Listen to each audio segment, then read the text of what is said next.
In this guide, I'm going to show you how to fix the Raid Shadow Legends false billing error.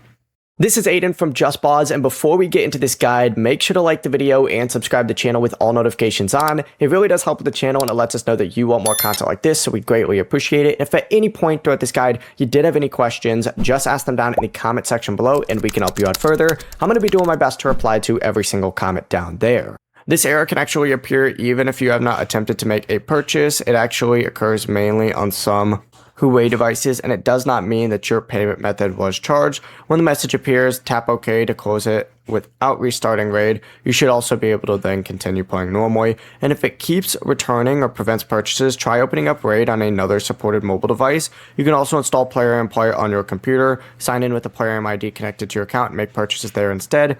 Because Raid cannot complete a charge without your approval. However, you still can check your bank or an app store purchase history if you do want to confirm that no transaction occurred, but most of the times it's just a visual error and you're not actually getting charged. Before you do leave, make sure to like the video and subscribe to the channel with all notifications on. It really does help with the channel and it lets us know that you want more content like this. We'd greatly appreciate it. And if at any point throughout this guide you did have any questions, just ask them down in the comment section below and we can help you out further. I'm going to be doing my best to reply to every single comment down there. Peace.